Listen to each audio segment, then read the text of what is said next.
If you went to a random village in any of these countries, found someone with the most grease-stained hands and asked them what the best car in the world is, chances are that they're gonna say the 5th generation Volkswagen Passat equipped with a 1.9 diesel engine.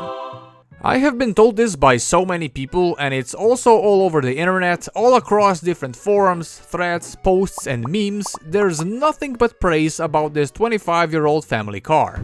Now this, oh tak. And so, me being in need of a larger parts hauler and wanting to see what all the fuss was about and how do these cars fare in the modern day with most of them closing in on 500,000 kilometers, I decided to give in to the pressure and experience firsthand the aura of the Passerati.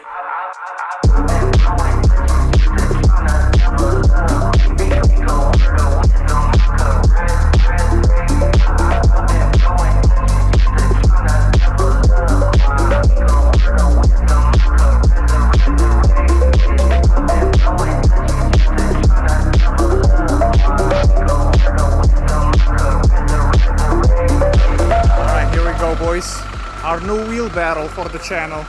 This here is new to me 1998 Volkswagen Passat B5, rocking the old 1.9 TDI with a distributor pump, producing 110 horsepower on a good day. Throughout its life it has done at least 413,000 kilometers, and you can tell, as from 10 meters away it looks decent, but come any closer and you'll see the mess of the bodywork somebody has done. But for what I needed, it'll be just fine. Like a jet engine taking off. So sir, you've seen the vehicle. Do you approve? Do you like it? This ain't holding nothing. Not my half of a gallon Stanley Cup. I like the car. I just don't like the people that drive this exact model of vehicle. Yes. Not bad. Could be worse. I mean, you're not home yet. If you break down, I'm out of range. No, it's fine. It's a 1.9 TDI that doesn't break down. It's impossible for that to happen.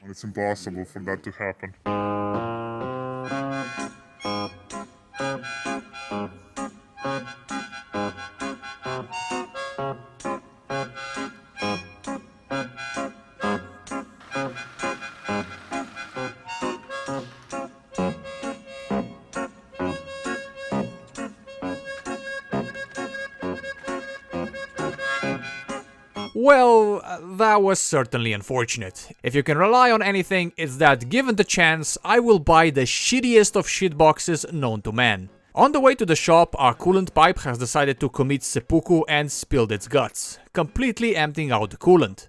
Luckily, this happened only a couple of kilometers away from the shop, so hopefully there won't be any permanent damage. Otherwise, the car felt good. I didn't notice anything wrong with it on my drive back, well, except for the massive boost leak for which the car was too stoic to care. That's not how an intercooler should be. In any case, I need to thoroughly check the car to see what other surprises it has in store for me. Alright, we gotta hurry. There is no... Yeah, I know. Alright everybody, let me introduce to you the brand new wheelbarrow of the Wonderful World channel. This guy and his massive trunk will be used mainly for transporting parts which are too big to fit in any of the nuggets. I went for this particular wagon in the Volkswagen fleet because this shares the platform with the Audi A4 B5, which means that the engine is pushed way to the front. The wheels are here and the engine is there. And that, a lot of people will tell you that's very bad because the engine up front will cause major understeer for performance driving. However, my brother in Christ, I can touch the gearbox from the side. Look, this is the gearbox. There is so much space because of this in the engine bay that I am not complaining. I would gladly take the Audi steer if I can just have an engine that is reachable to everything. And this is a diesel, okay? Okay, this is an older one, so there's not that much additional stuff, but you got all sorts of like the high pressure fuel pump, you have the turbocharging system, there's a vacuum pump. Where somewhere? What the hell? Anywho, first I want to investigate what other fiddles this car is hiding. Judging by its age and mileage, there is probably a lot more stuff unless the car has been thoroughly worked on before. And after giving it a good look, here is what I found. The left engine mount is toast, the intercooler is all oily, probably because of a leak, the suspension seems okay, and what was most surprising to me, the exhaust seems to still be original. How the fuck? It boggles my nugget-infested mind that this is possible. How is it in such a fantastic condition? Dude, this is original as well! Both mufflers are original, holy fuck! There's some rust on the rocker panels, but it doesn't look that bad, and the engine is pretty oily underneath, which is probably surprising to no one. And it's also due for some maintenance. It will need a timing belt. The last time it was done, it was in I think 2015 at 300,000 kilometers, and now we have a crisp 413,000. That's basically just run in. Or so I've been told. So how Volkswagen and Audi made this, to change the timing belt, you can take this whole front panel off and you get unlimited access to the front. And that's what I'm gonna do. It's time to foul in my Passerati until I das Auto. Please be gentle, there we go.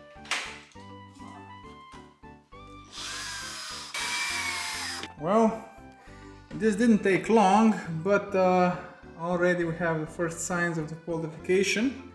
There's a zip tie here, and there should be a screw.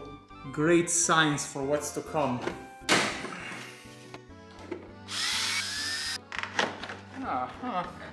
A two-piece deal. I see. This one's moist. You see? This is what happens when you don't replace your blinker fluid.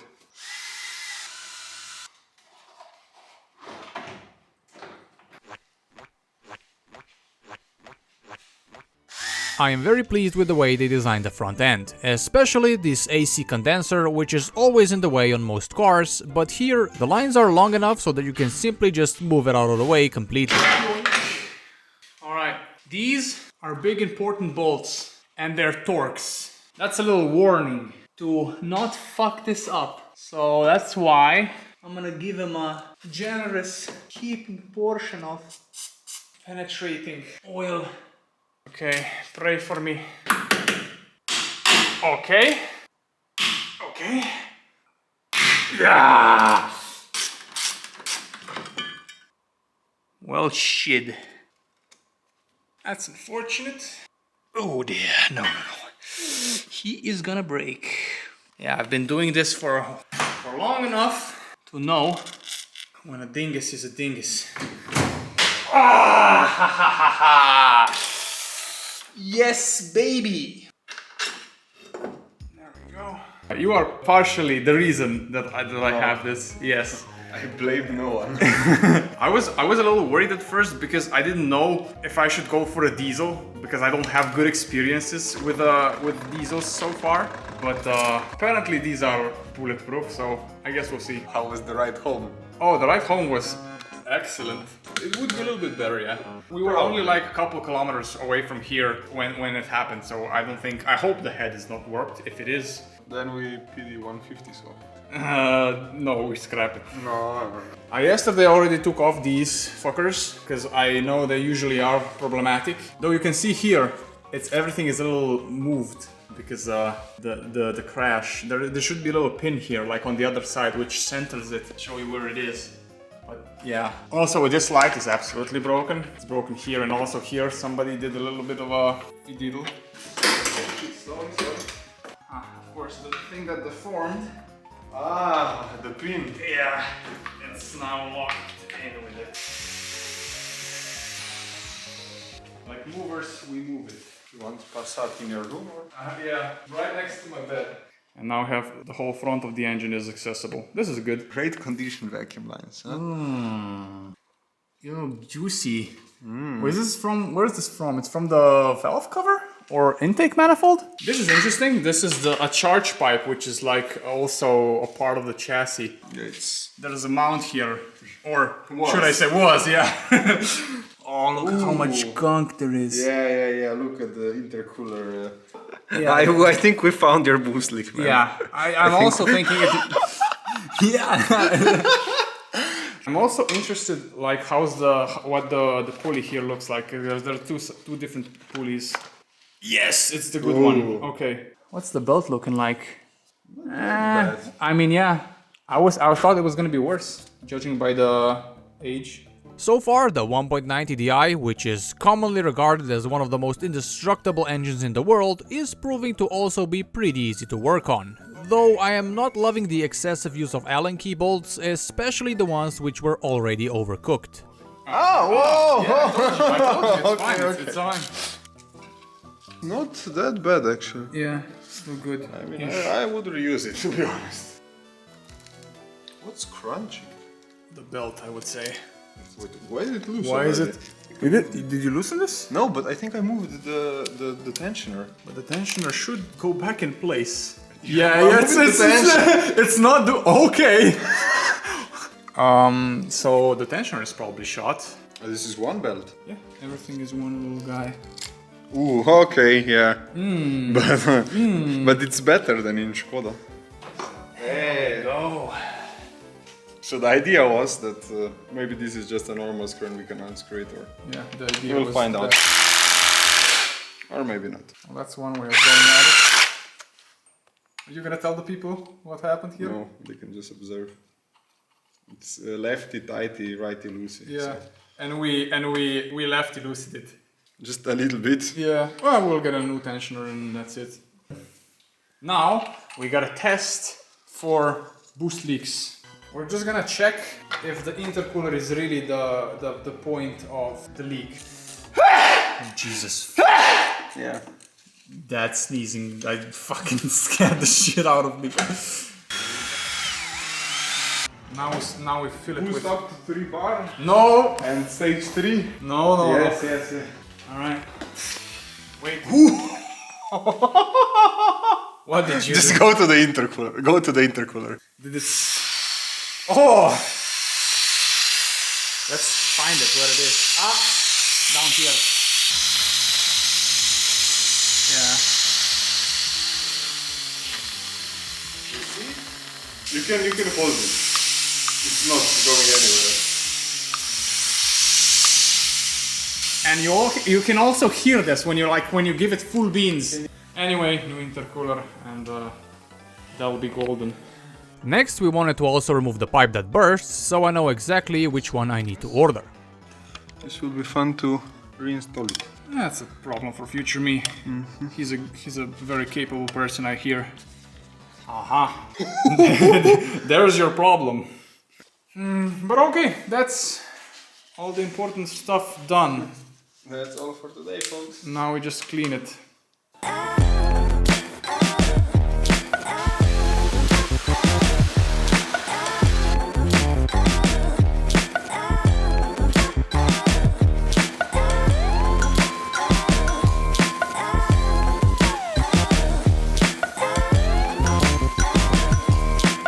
With everything cleaned, it's now time to start installing parts. These boxes of goodies were provided by today's video sponsor, Trotto. Trotto is an online auto parts retailer with a massive selection of parts, tools and accessories for all kinds of vehicles. And this is what I picked up for the Passerati. We got the belt of the auxiliary variety, we got the belt of the timing variety, valve cover gasket, pump of water, hose of water, a mount of the engine variety, a PCV valve, auxiliary belt tensioner, front main seal, and of course, my favorite of all, an intercooler. I say we start with this because it's probably gonna be the easiest. This unfortunate bastard is gonna leave us soon. Zip tie madness. Snippy snappy. There we go.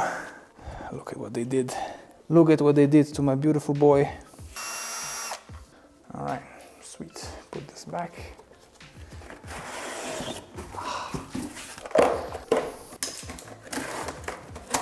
Come to me. Let's see if the mount fits or if that is bent as well. That's good. Back here. Oh, like a glove. That's what we like to see. Trotto makes shopping for parts easy. You just put in your car details down to the exact engine code and it'll only show you the parts that fit. For example, the Passat here has the AFN version of the 1.90 Di, so Trotto automatically filters out all the parts for the newer PD engines. You can also search directly by part number if you've got one.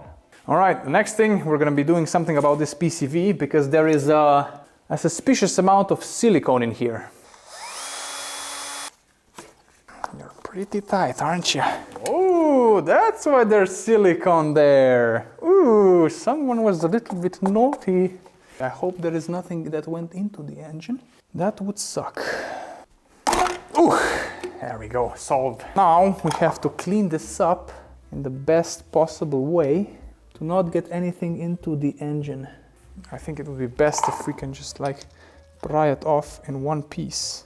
This is what happens when every expense is spared when you're like maintaining a car. They could have just bought a new valve, like it's not that expensive, but here we are. Aha, okay. Well, I got the new part, but also unfortunately I broke this in the process because I didn't know. So I gotta get new seal. Yeah, well, too bad. Shit happens sometimes. One thing that really sets Trotto apart is their compatibility verification service. A specialist will actually check your order against your car's VIN for free, and if anything doesn't match, they'll suggest the right alternatives. Ah, the problem child. This might be a little bit tricky to put in, but I'm always up for a challenge. Let me just switch these fellas around. Now the fun part, actually putting it in. All right, cool. It's in the correct place. Now we just have to hook it up to 3 different parts. Good on this one for the fucking Volkswagen engineers. Really, they deserve to open a whole fucking new lager because of this one. Really, they did an outstanding job doing this. They put this hose on first and then they assembled the whole engine.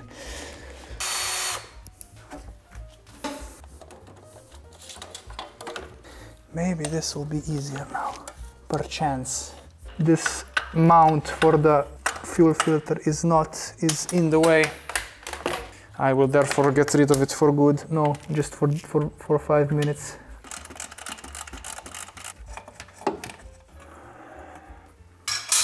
This might make things easier.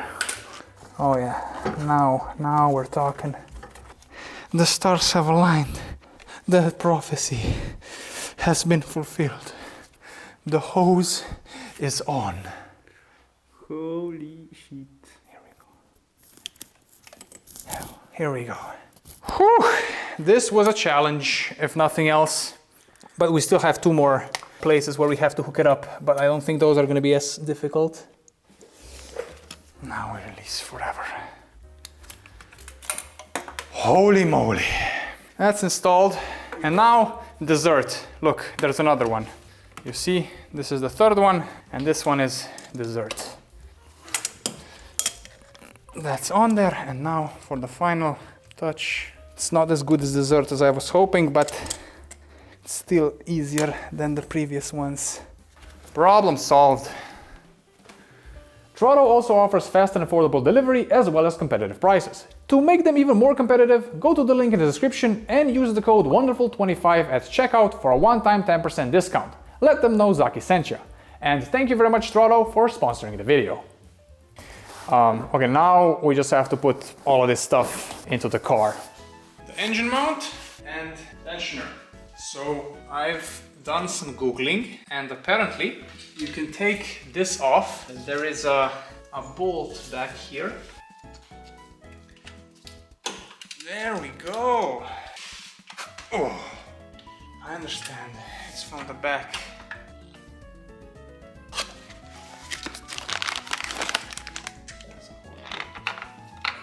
This is just a simple nut on the other side.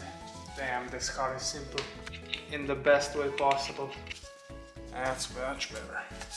To get the engine mount out, I needed to lift up the engine, and to get enough clearance, I needed to unbolt it from all of the mounts. One of the gearbox mounts was covered by a very sneaky heat shield, which couldn't be reached with conventional tools. This is one of those rare times when I get to use the cog. Thank the Lord we got heat shields, because I don't know, fucking in the way maximum. That's goopy. These more premium cars, they have oil in here in the engine mounts, so the engine feels a little bit smoother. This one, it burst, so the oil came out. The rubber is also probably shot, so... But it held up, If it's still the original, it really held up. It comes with the new cover. I didn't even know I was cleaning the old one, because I thought that I need to put... Okay, here we go.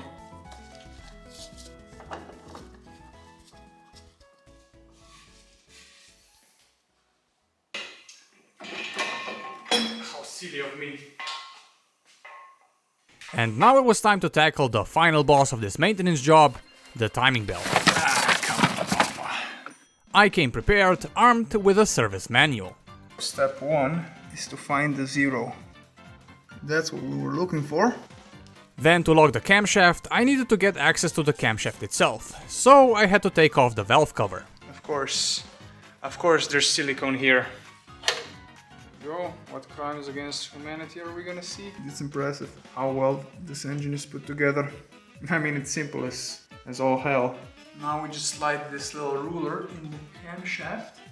Then to make it fit snugly, you need to slide feeler gauges under it from both sides. It feels janky, but that's the way they intended it. I guess this is more of an old school, no special tools needed, everyone you can do it type of solution. And now we should be able to lock the pump.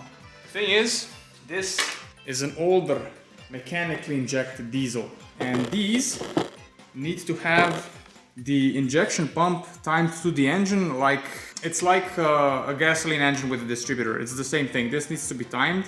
It's usually done through the timing belt, and here we are locking it so it doesn't move when we take the timing belt off. What I like to do is mark the timing belt and sprockets when disassembling, and then transfer the markings to the new belt just to have another safety net. Now, before I put the new timing belt on, I need to replace the front main seal. It's a small and relatively simple seal, but when it goes bad, it makes a real mess.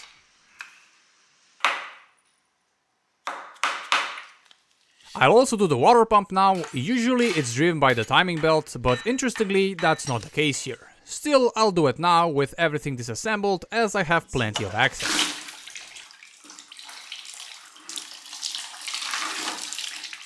I thought it was gonna be more resistive, but I am not complaining.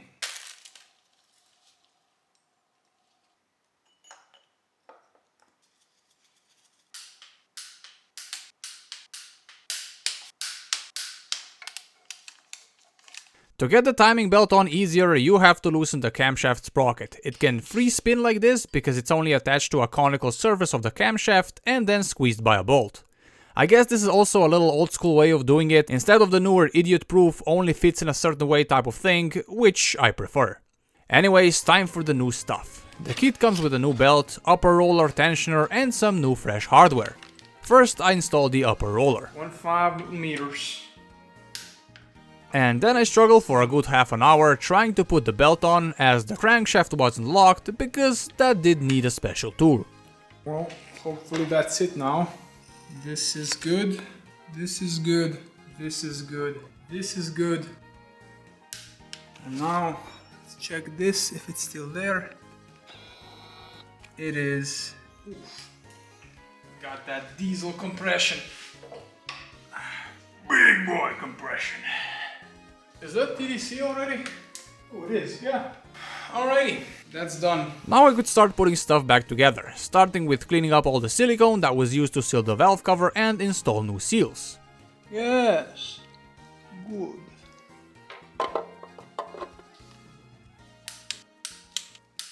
This is a PCV hose, and this part broke off. And it's all the way down there.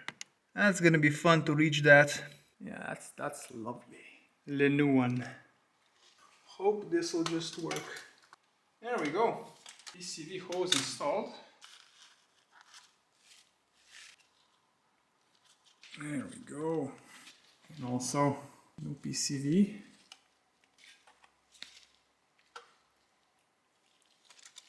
The timing belt cover was a little bent inwards, so there was a little bit of contact between it and some pulleys. So, with the help of a little bit of heat, I persuaded it to go back to its original position. Before I could hope to start it, I wanted to put all of the timing covers back on, install all the belts and connect all the hoses except for the cooling ones. But that should still be okay to let the car run for a couple of moments. Now we can try and start it.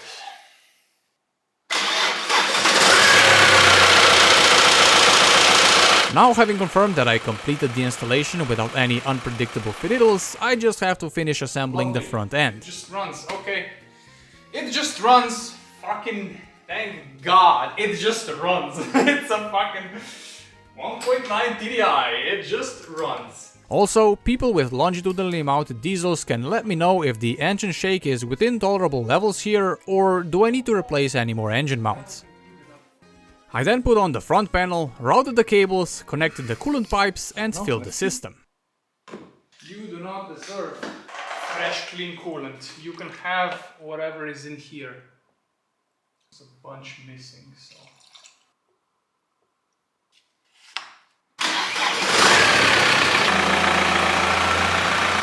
After it ran for a while, it warmed up to the operating temperature and stayed there, which is a good sign I didn't fuck anything up.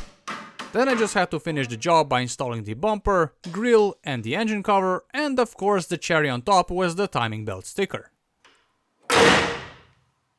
The car also has a permanent airbag light on, which is really bugging me, so let's see what that is about. I also want to check if there's anything else wrong anywhere. Just perfect, because Xtool sent me this scanner. The link to it is in the description if you're interested, so we're gonna see what the Passerati's diagnostic system is hiding. However, as you can see, Volkswagen didn't really make this accessible. So we gotta take the whole center console apart.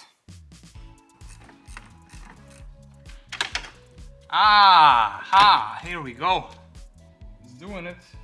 It's a scanning. It spit out all sorts of different codes in all sorts of different modules, but nothing that seemed critical, so I saved the report, cleared the codes and will do a scan after some time to see which ones actually reappear.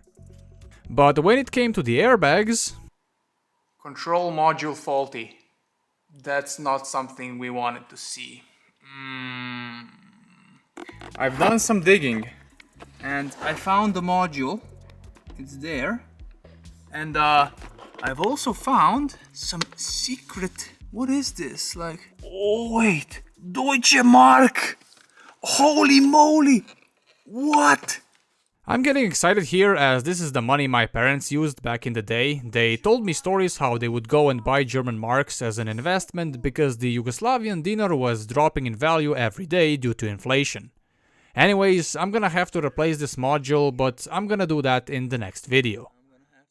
As a last little thing, I'm just going to put some stickers on the car so that he's officially indoctrinated into the fleet. And I can tell you my thoughts about it. I understand why this car is so beloved. It's built very well, it has decent power, and while driving you can feel its Audi DNA, as it drives rather nicely. Though the years have taken their toll, you can feel the steering and the suspension aren't what they used to be. The drivetrain is still pretty solid though, the engine itself, the internals, might probably never die, but all the ancillary components, like the turbo and the distributor pump, are a little worn out, as it's a little bit smoky under heavy load, but it should still be fine for a little while. Anyways, that's gonna be it for today. Thank you very much for watching the video, I hope you enjoyed it. There's also this new hype feature on YouTube, so if you see the little icon below and you don't mind, I'd kindly ask you to give it a click. Just so I can see if it actually matters in any significant way. Thank you, goodbye, and like always I wish you a great rest of your day.